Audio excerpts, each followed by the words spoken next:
And I'll ask our panelists to introduce themselves, and we will start with Brooke.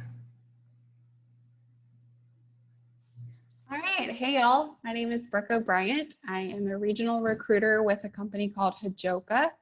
I have been with the company since March, so it has been kind of a wild ride so far. The virtual, working from home and all that good stuff is very hard for this extrovert, but making it work. I'm in New Orleans, so really close to you and excited to be here today. I recruit specifically for our management development program. So we have a rotational program where we teach you all aspects of the business, and then we give you your own center to run as if it was your own. We're in the wholesale distribution industry. It's not sexy, but it is a lot of fun. So really glad to be here and happy to answer any questions you have about our company or just recruiting in general. Awesome, thank you. I'll have Leah go next. All right, hi everyone. My name is Leah Carter. I am the University Recruiting Manager for Halliburton. So basically what that means is I manage all of our university engagements for North America. I've been with Halliburton for over 7 years now. It's hard to believe. And have been in this manager role for about 3.5 years. And for the last 2 years, LSU has been my school as a focus and priority that I work on. So really excited to be here. I am based out of Houston, so I'm not too far from you all. Absolutely missing being on campus and coming to Baton Rouge. It's favorite school, favorite place to come and visit. But I'm happy to be here virtually, and I am an open book. So whatever questions y'all have, please do not hold back. I'm ready to answer them. Thank you. Awesome. Monica? Hi, everyone. I'm Monica Boeja. I work for Academy Sports Plus Outdoors. I've been here since February of this year, right before everything started getting crazy. Super excited about my role here. I'm the university recruiter. So I'm basically in charge of, or I manage the intern program here. And so I'm looking forward to kind of answering your questions to my best ability. I am based out in Houston as well. And I was super excited to join this position and be able to go on campus as well. It kind of just piggybacking on what Leah said is I love the travel. I love to meet with you guys in person. I'm super passionate about helping you because I was just recently a college student, so I kind of know what it's like and the struggles. And yeah, so any questions, I'm looking forward to hearing what you guys have to ask. Thank you. Oh, and Brandon, he's going to actually be joining. He is my manager. He's a talent acquisition manager here at Academy, and he's been here for 4 years, and he'll be joining us around 3:30. So, yeah. Awesome. Thank you all for those introductions. So now we're going to open it up to the question and answer portion of the event. So students, if you have questions, please start dropping them in the chat. We would love to answer any specific questions that you have around how recruitment will go, what the state of it is, how will it be different this year than in years past, any questions that you might have to prepare you for fall recruitment. Drop them in the chat. And while we are waiting for that, I'll go ahead and ask a question. How has your company's approach to recruitment for internships, co-ops, and full-time roles changed from last year to this year in light of COVID-19? Yeah, I can go first on that one. So thankfully for our business, we were deemed essential. And so we were able to stay open the whole time. Our HR functions, our finance functions, and things like that got to work from home, but most of our locations got to stay open and serve the public and our customers. So we were very fortunate in that. We took a brief proactive approach in the beginning of COVID, just stopped hiring for probably a week or two, just to kind of figure out what was going on and if we were going to be deemed essential or not. Some of these phrases I'm going to use today, I'm tired of hearing. I'm sure you're tired of hearing. Unprecedented, right? Essential, non-essential. So just please excuse me for using these phrases. But yeah, so we were really lucky in that with our management development program and our internship program, we are looking to build a bench. So we're looking to build a bench of great candidates and get them to go through the program so that they can become a manager at the end. So our recruiting has not stopped. It was full force this summer. It's full force right now. I've spent all day getting ready for your virtual career fair in a few weeks. And so just figuring out those platforms, and that's probably the biggest thing that's changed for us. We're a bunch of extroverts trying to recruit students, and we can't meet you face to face. And so that's probably the biggest change for us. Wasn't on the hiring side, but it's on the recruitment side and getting in front of you, answering any questions that you have, and introducing you to our company and our opportunities. I will follow up behind Brooke. I'm sure many of you know the oil and gas industry got hit. It got hit hard in the beginning of the year, but COVID really just kind of knocked us into a new stratosphere. And so, unfortunately, and being transparent, we had to make some really tough decisions, and we went through some workforce reductions. Of course, whenever you have to do things like that, it's not an easy thing to do. Even though it's business, it's still personal because these are people that you work with. So we did go through a reduction in workforce, but we are in the process of evaluating what our needs are going to be moving forward. How has business changed? A lot of what the oil and gas industry is moving towards is technology. It's how can we do what we do without having to be in the field every day. So a lot of our corporate offices globally were closed, and many of us are working from home now. All of our essential workers, they are at the locations. If they're at a field location or at a manufacturing site, those that were deemed essential as well are at work. But the majority of those who have a corporate role, we are working from home. And our approach to recruiting is a little bit different this semester because we are in the process of evaluating what roles are we in need of, and how do we restart growing the talent into our organization. We're still analyzing what those numbers are and still working on that. So while we don't have a huge recruitment focus, we don't have a lot of jobs posted. We do have a full-time and internship position posted on Handshake. Our focus is really engagement. It's not about us and us finding the best candidate right now, but more so, how can we be a value add to you all right now? Your world has been shaken up as well, and so you're learning how to navigate this world virtually. How do you meet people? How do you interview? All that good stuff. And so a lot of our engagement that we are doing on campus is more so professional development and training for you to help you get better and help you get prepared for those internships and full-time jobs that you're looking for. Even if they're not with us, we still want to make sure you have the tools and the skills necessary to be successful and to land those jobs and internships. So it's not about what's in it for us, it's a what's in it for you type of strategy that we have on campus as well. Awesome. I guess I'll go after you, Leah. So Academy, it's been a really interesting time. After COVID kind of started happening in March, we were asked to work from home with the stay-at-home order, and then we ended up going on furlough. So all of the corporate office, we never closed our doors as far as the stores go, but we ended up having to be furloughed for about a month or two, and then because of that, our intern program was canceled for 2020. And unfortunately, I didn't have the opportunity to kind of manage that. So we're really trying to come up with better ways of being more innovative and retain talent. We really want to use this time to recruit good talent like you guys at LSU. And we have a couple of other schools that we've partnered with too. But as far as things go now, I mean, we couldn't have come out of the furlough any stronger.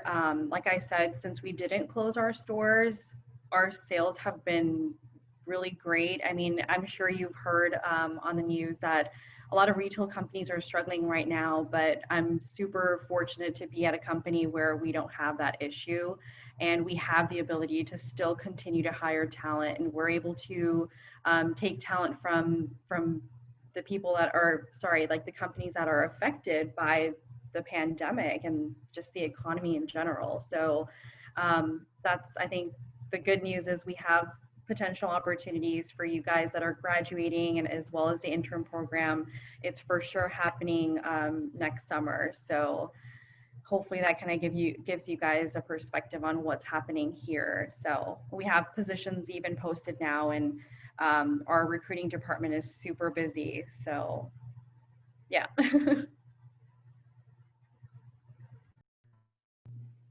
Awesome. Those were great answers. Next question is, what skill sets will be the most crucial to your company's success in the next few years?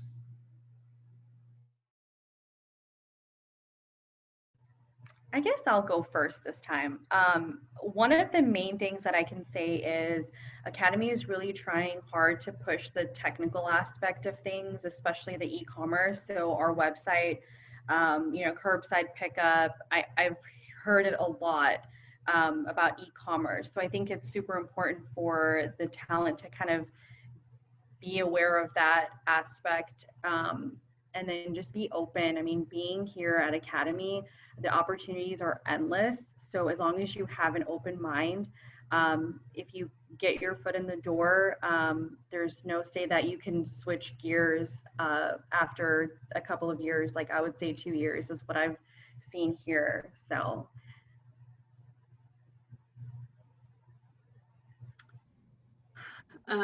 I would say, along with what Monica mentioned on the technical side, we're in a technology world. So for us, we're going to be looking at those folks that have strong analytics and computer science type of computer engineering background, understanding AI, machine learning, programming.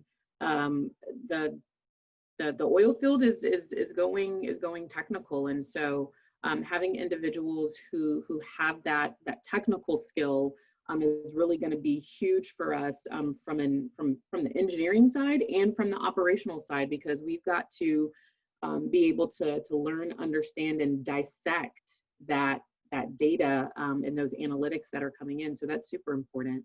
I would also say flexibility.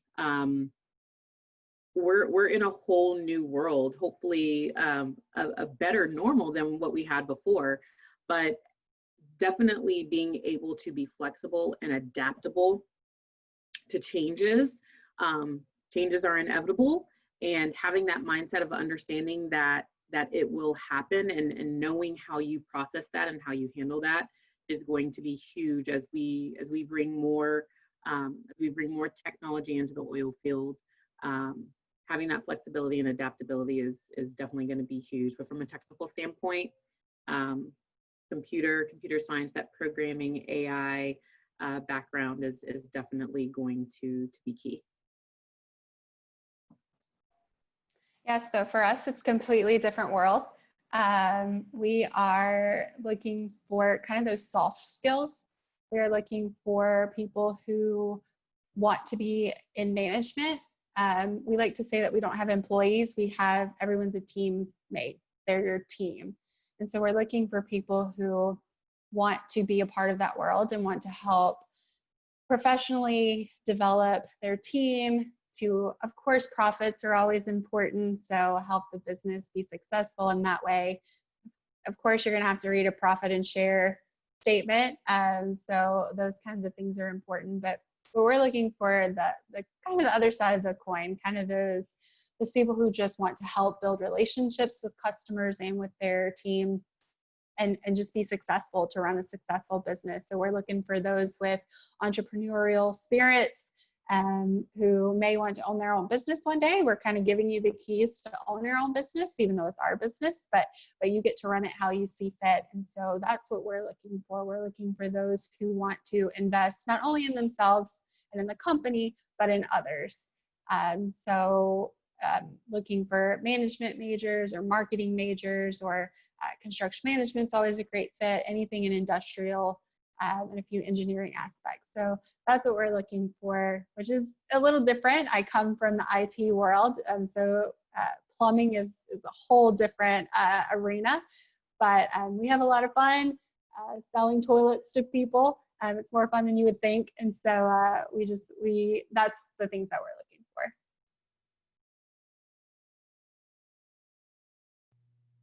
Thank you. So we have a question from one of the students. So can you explain how a virtual career fair works? Have any of y'all been at a virtual career fair yet? So yeah, I kind of giggled at this, and Monica, I'll let you go next, but we don't know as much as you. I mean, we know as much as you. So LSU's career fair platform is a little different than other universities I have found so far. So they're using a third-party company. And I played in it a good bit today, and it was super easy to use. You can go in and find the companies that you're interested for, and our company is doing one-on-one chats, so you can register for a one-on-one chat if you just want to chat with me face-to-face, right? Or you can sign up for one of our group sessions that we're going to have. So we're going to have one of our managers and one of our current trainees in those sessions, and just telling you kind of what a day in the life is like for them. It's going to be very conversational, no PowerPoints, no presentations, but just answering the questions that you have or that you want to know more about our company. There are some career fairs that are very different than that, but just from playing around in your platform today, I can tell you it's very user-friendly, and you get to pick your schedule. So you can pick who you want to talk to at what time. And I feel like it's a little less pressure than being in person and trying to walk around the PMAC with all those employers in one space. So I commend the LSU Career Center for their platform, and I think you're going to really enjoy using it.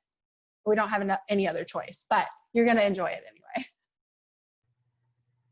I think you did a great job, Brooke, at explaining it. I really don't have anything else to add to that, but I will say that I did enjoy it. So I did a career mixer with the University of Houston last week, and it was kind of like you get a feel for how the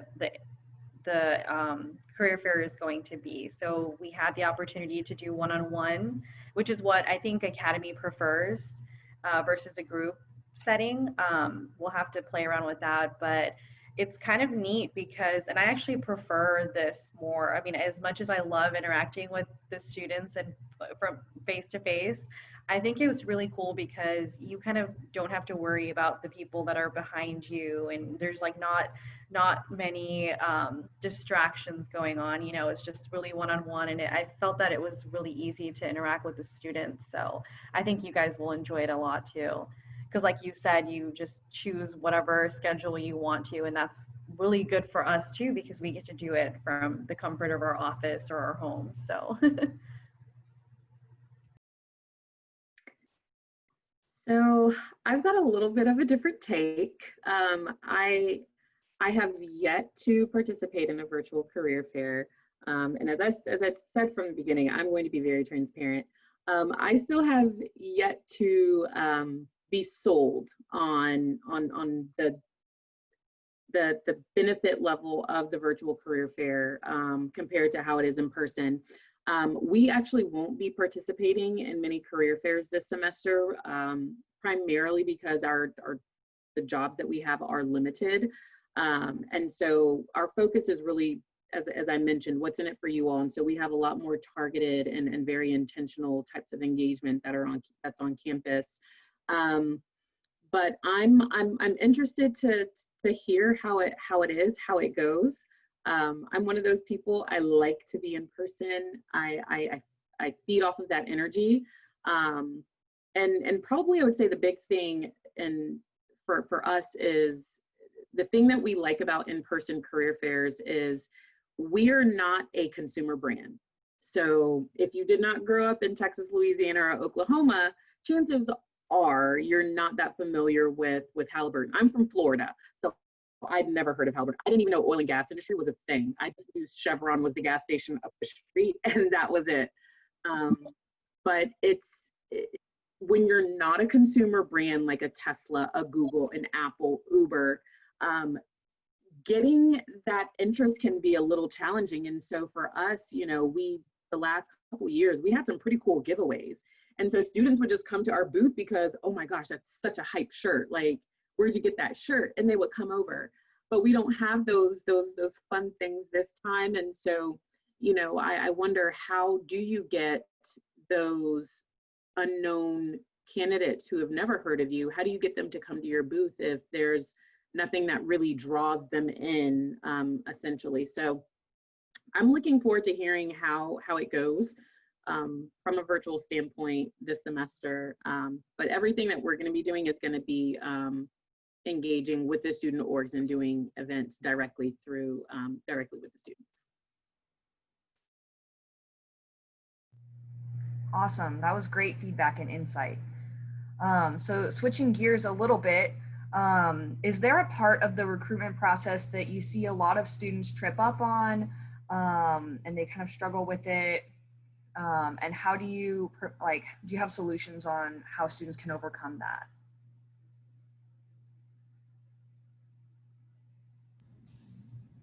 I will say, I think it's really important for students to kind of do their due diligence, like do their research on companies, go on the career page and see what we offer, and being transparent here instead of just coming to us and saying, hey, what kind of jobs do you have available? We have a lot of information out on, everywhere for you to see what kind of opportunities that we have available. You can check out LinkedIn, the career page, Indeed, it's all out there. So we kind of want you guys to be knowledgeable about what you want. And it's okay if you don't know what you want. That's what we're here for, to kind of help you figure that out. But that's one thing that I've taken away is, I've noticed a lot of students tend to say, hey, what kind of opportunities do you have available? And that's why I've tried to do my best to provide as much information as possible, even in like the virtual setting, in like the informational area for our company, just to say, hey, this is what we're recruiting for today, which will be our intern program. So just to kind of put that out there.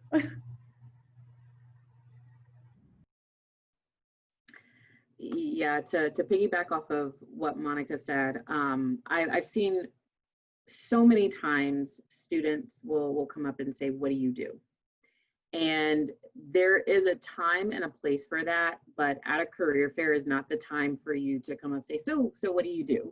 I strongly encourage you, even if it's just extremely high level, to know and understand what a company does. I've had a student come up and say, oh yeah, you're an industrial manufacturing company. Not really. So you didn't do your research. So what that does is that puts a negative light on you.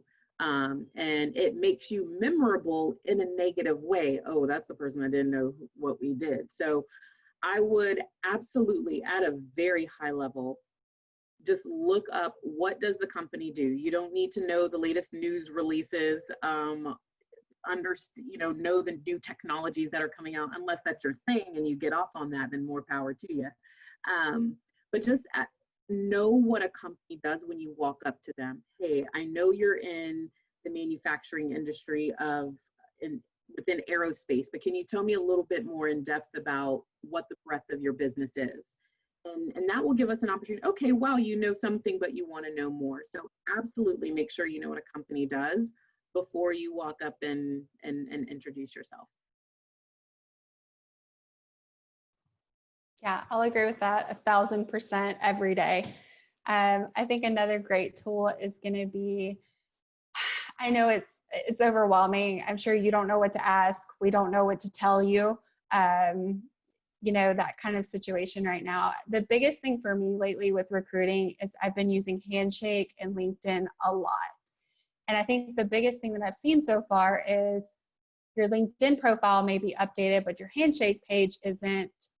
And I don't know which one is right. I don't know if, I don't know where you are in your process or what you're looking for. So I think, it takes a little bit of time to fill those things out and be as thorough as possible. And so my biggest advice right now is to make sure to have both, to have LinkedIn and to have a handshake profile, but just make sure that they're very similar, or they have, things that are descriptive. That's what I'm looking for. They're descriptive. So they let me know, hey, you had a server position at Billy Bob's. That's awesome. What did you do there? Were you the head server? Were you always giving the big parties, or, whatever it is? Those things they're important. You may not think they are, but they are. So just make sure that those two things talk to each other and they look similar, and that they're filled out completely, so that if I'm reading it and you're a management major, but you're interested in going into the HR field, I know that, and that's not what I'm looking for. So then I can move on, and I won't waste your time with reaching out to something you're not going to be interested in. So that's my biggest advice. My second biggest advice is to use your career services center. Use Courtney, use Kyle, use them all. They're there to help you. They're not paying me to say this, but they're awesome, and they know what companies are looking for. And so if you're just a little lost, you can say, hey, Courtney, I'm a marketing major and I'm interested in doing this. And she can say, hey, Sue, this company and this company are looking for exactly that. So let me put you in contact with them. So it's my two biggest pieces of advice to add to what Leah and Monica had to say. Awesome. So the next question is, how can candidates make themselves stand out?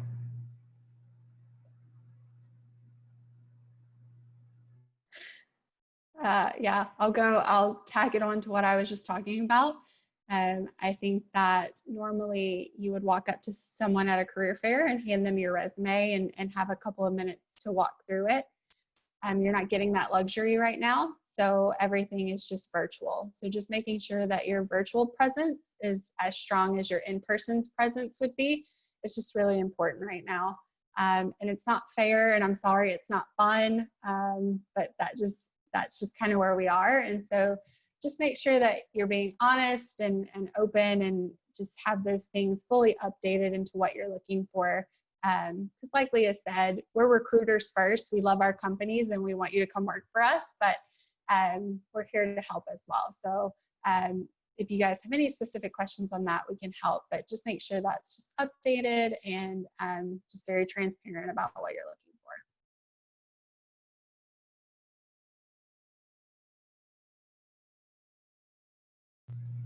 Awesome.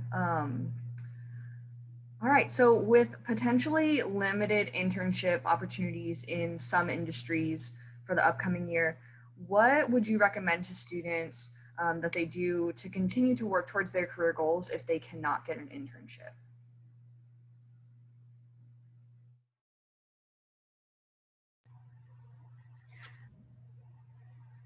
Go ahead. You go ahead, Monica. Yeah. Thank you. I was just going to mention that I know LinkedIn and other websites have free, I guess, informational sessions and things like that. Like, I know for a fact LinkedIn has some, and you may or may not have to pay for some, but there's different certifications and courses that could be taken as well to kind of use your time wisely, or just I think that's pretty much it that I can think of right now. But that's kind of what we were doing too here, is using the downtime wisely by taking different courses, and just because that things are limited right now, I guess I would just recommend that. I'm sure Brooke and Leah have other ideas too. Yeah, I was gonna, very similar to what Monica was just saying. I would look at upskilling yourself. This is an opportunity to, even if you're unable to secure that internship that you ideally wanted, this is an opportunity for you to expand on your skill set and make yourself even more valuable than you already are. Again, I mentioned earlier that having that computer science background is going to be key in a lot of areas. So if you've got some type of certification or taken a course in analytics, understanding analytics, or getting some programming experience in, and you're, you know, it has nothing to do with your major, that's okay, because that's something that's going to be looked at as, wow, you've got experience and you've got exposure, or what made you decide to take this if it's not a part of your courses. And you can say, hey, I'm looking to upskill and get better in these particular areas. So I, as Monica said, take advantage of the downtime, but look at upskilling yourself, see what gaps exist. Talk to your professors, talk to people that you know in industry that say, hey, where are the skill gaps that you're seeing that maybe, you know, I could brush up on. Talk to them and they'll tell you. And there's so many free courses online right now. I've signed up with some from Harvard, Stanford. I mean, so many of these amazing universities as well, including LSU, have these free courses that you can take and get certifications. So really take a look and see where you can upskill, where you can complement a skill that you're already, you know, that you already have, that you're already learning in school, and get certified in something. Become more knowledgeable in an area that doesn't fall necessarily within your wheelhouse, but is still valuable.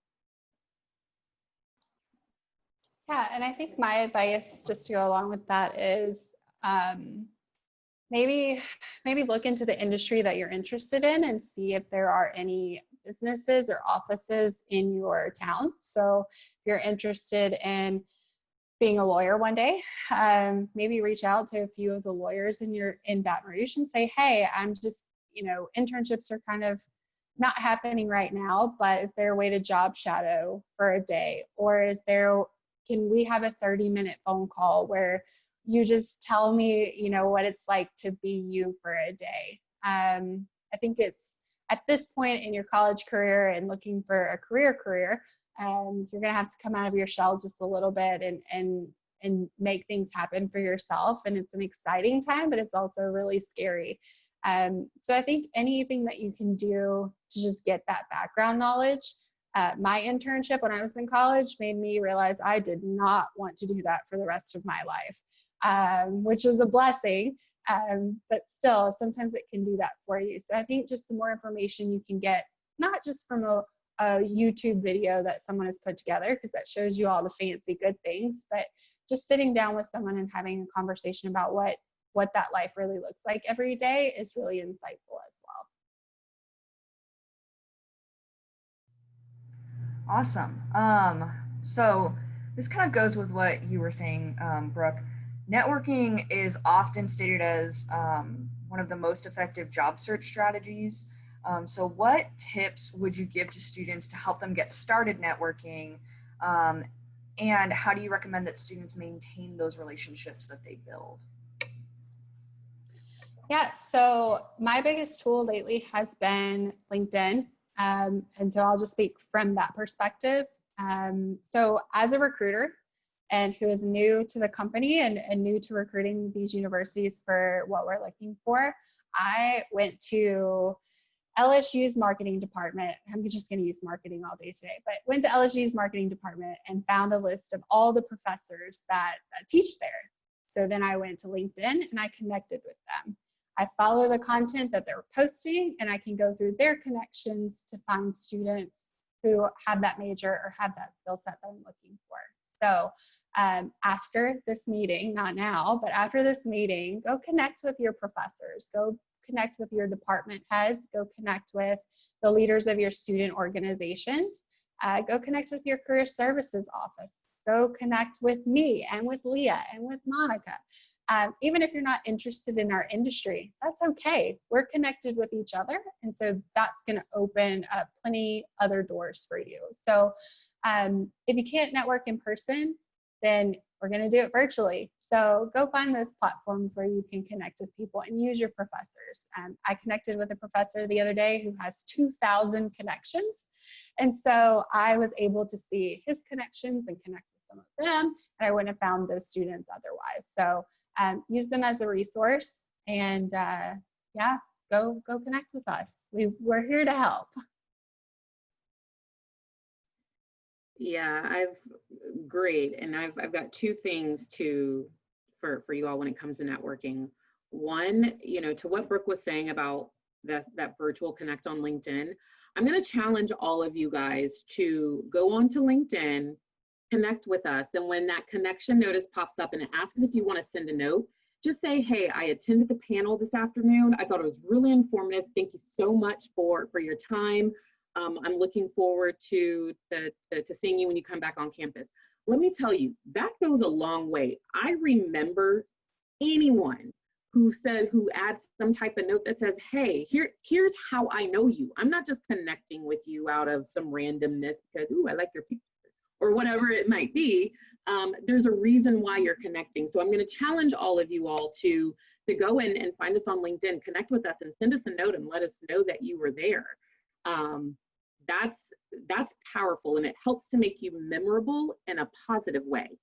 The second tip that I would give you, and this is something that I do, is to be a person that brings value when you're networking.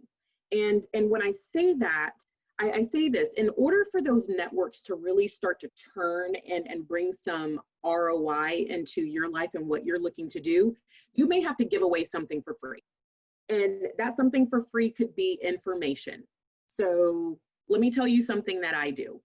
So I will maybe once a month offer, hey, I'm doing free one-on-one resume reviews with me. I want to sit down with you. I want to take a look at your resume, see if there's anything that we can improve to make sure you're presenting your best self. What that's doing is I'm offering a service to, let's say, a student. I'm offering a service to you, and I'm, hey, let's look at your resume. We're having a conversation. We're getting to know each other. And then if I have an opportunity later on down the road, or something comes up and I think of that person, I think of you, then I'm like, hey, actually, we met, we had a one-on-one. I have something that I'd like to send your way, or I wanted to run something by you. So be someone, think of, and the hard part of this is really thinking about what asset you have that would be valuable to someone. So as a student, for me, if we meet and you're like, hey, I'm a member of the engineering, the engineering society, and we do a lot of these types of events. Would you be interested in coming by and maybe doing a resume review or hosting something with the members? I know they'd really love it. Wow, that's an opportunity for me as a recruiter to get in front of a student organization and to talk and to help upskill, but also to put Halliburton out there and maintain a brand, or maybe even build a brand with some students that may not have known. So know and understand what you have, what asset you have that can be of value, even if it's just information. Hey, did you know that a lot of the students within industrial engineering, there's a newsletter that the department puts out, and the companies that have jobs posted in that newsletter, that's how a lot of people find out about jobs. What? Okay, let me find out about this newsletter so I can get my opportunity in there. So think about how you can be valuable, because you are. There is something. You've just got to sit back, think, okay, what asset do I have that I can bring? Bring that. Give something away, and you have to give that away before you can really start to see that ROI. But think about your value and how you could share that with someone.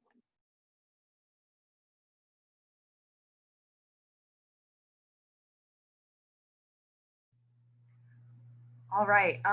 So my last question for the group is there any other advice or information that you'd like to give to students as they prepare for the upcoming recruitment season?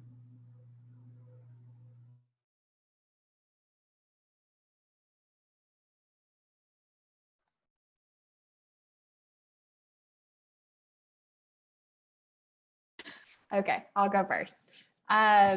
Yeah, so my biggest advice right now is just take a deep breath. This job search for you right now is strange, and we understand that as recruiters, as hiring managers.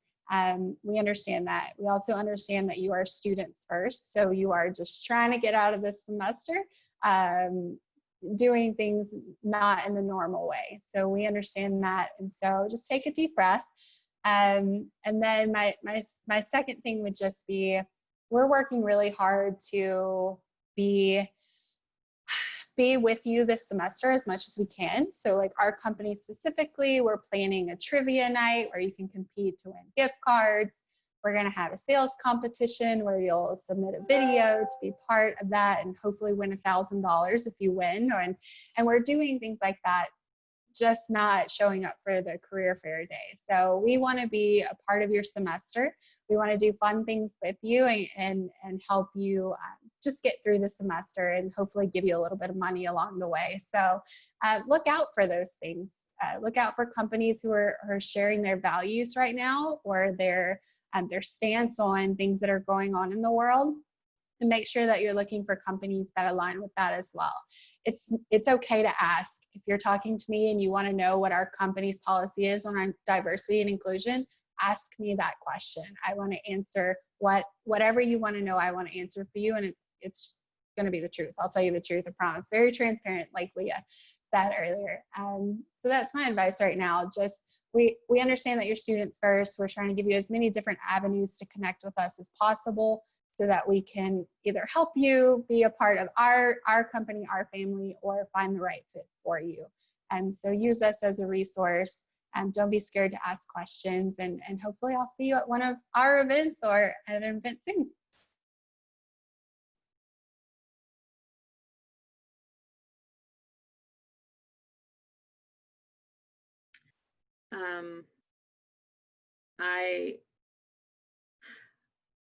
I'd say give yourself permission to make a mistake during this time. We are all facing it, all of us. I know you all are looking for jobs. There are people with jobs who, you know, with the way the economy is, they're just trying to hold on to it. We're not going to get everything right. You all aren't going to get everything right. So allow yourself to make a mistake on how something should go, or what it should be like. But learn from it. Learn from that mistake, so that doesn't necessarily happen again, but you might make a new one and you're learning from that as well. We're all in a period where we need a little bit of grace. All of us need a little bit of grace, and that goes for you giving it to yourself too. Give yourself the grace and the room to make a mistake, but learn from it. Agreed. I think all of that was really great advice. Just to kind of piggyback with what you both said, is just be patient, and you know, things will be okay. Just like Leah said, we're all dealing with this. We're all trying to learn the new way of things. And definitely connect with us on LinkedIn. Like, I'm just like Leah said earlier, I'm also an open book. So even if I can't answer a question, like, I'm happy to find the answer for you guys. I feel like aside from the universities that you guys are at, or sorry, LSU, we're kind of like the next person that you guys can go to for anything, for advice, because we work here. We kind of are on the opposite end of things. We've been where you are before, and yeah, happy to answer any questions you guys have. And definitely be patient, and just don't worry. Don't be so hard on yourself, because I know it's very hard to be in a situation like this where there's just so much going on, and it's all new, but it'll be okay.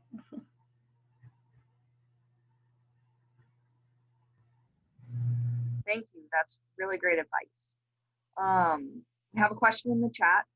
Is there a delayed timeline than you traditionally have for hearing about interviewing or opportunities after the career fair? I think that's a great question. I think that depends on you and on the company that you're applying for.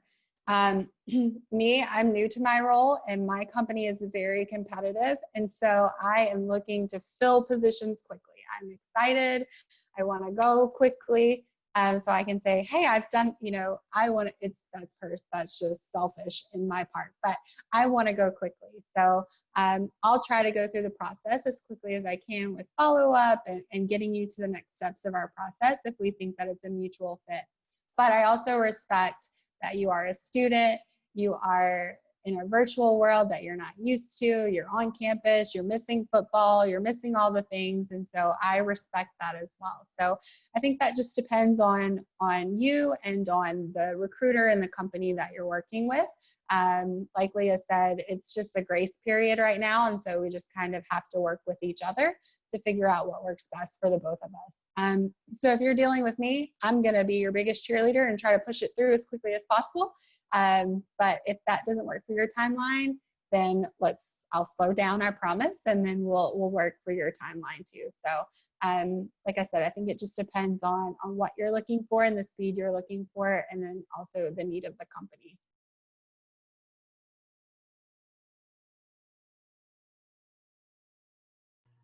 I think for us, it's a little bit different because we're starting our recruiting efforts for the summer. So it's not like you'll necessarily get the opportunity right away.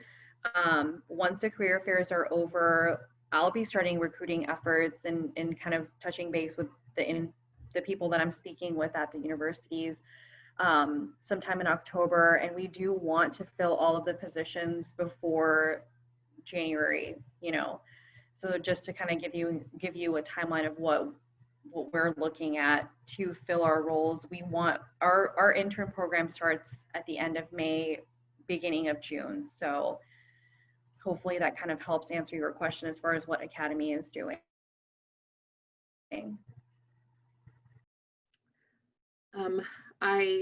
So I'll say this, I would hope that if there are companies that have positions posted and they're attending the career fair, that there is approval for them to move forward with the interview process and extending offers. There are things that can come in and put a delay in that, but my expectation is that they are able to move forward at a respectable pace to get offers out. I know for us, we are, with the positions that we have posted, this particular group, they interview extremely quickly. They interview within a week and they make their offers within a week for internship and for full-time. So they move very quickly. We understand it's a competitive environment, so they're gonna move fast.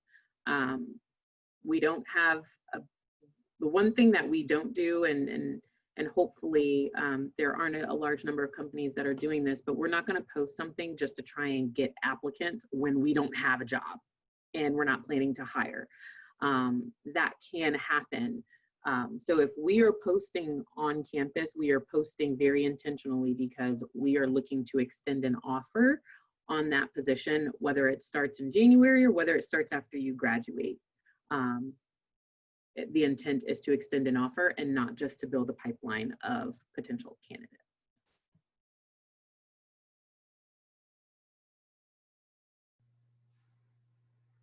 All right, any final questions from the students?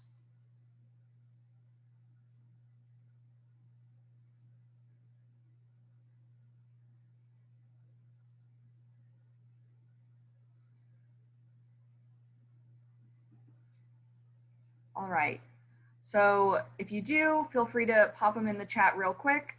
I'm gonna launch our 2-question post-panel assessment. So you'll see that on your screen very quickly.